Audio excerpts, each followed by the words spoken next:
I am doing my first sort of walkthrough with you. This is going to be fun. It's going to be a challenge for me to figure out the whole tech side of it more than doing the actual project itself. So bear with me as I try to figure out how in the heck I'm supposed to videotape myself while I'm trying to work. But what we're going to do on this one is we are going to elevate a piece of existing furniture into something a little bit nicer. And what you see over here is something probably very familiar to most people out there. This is an Ikea Kallax shelving unit. Probably one of the most popular shelving units that Ikea sells.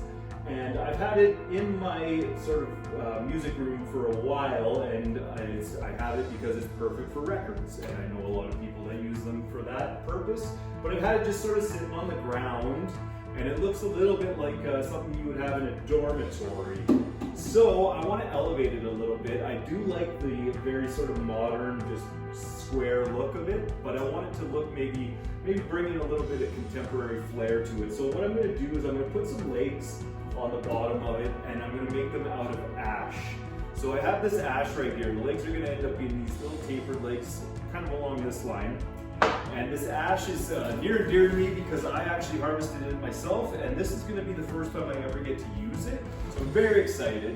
I've got a piece of 4/4 here, and I've got a piece of 8/4 here, and if anybody doesn't know why I'm calling them 4/4 and 8/4, it's basically when you're talking about hardwood, you talk in quarters. So if you're going up to 2 inches, it becomes 8/4. All right? Kind of weird, but that's how it works.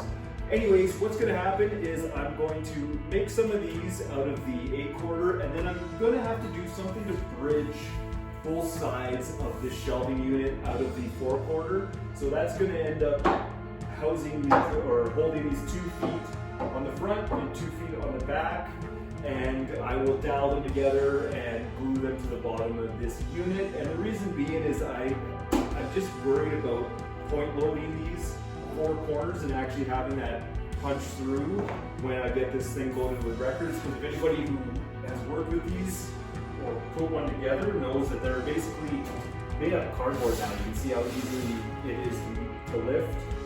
If that was actually solid wood, that would not be something I would be doing that easily. So what's going to happen is this is the first video, just an intro of the project. I hope you join me for the rest of it. It's going to be a super simple project, and it's going to show you how you can just take, something that's cheap and make it look a little bit nicer without having to do too much. And it's something that's kind of going to be useful for a lot of people out there as we're all tightening the purse strings as life becomes a little bit more expensive in this new world. So follow along with me, and we will go through this project start to finish, and hopefully you will learn a thing or two, and hopefully you'll get an idea or two along the way. Thanks.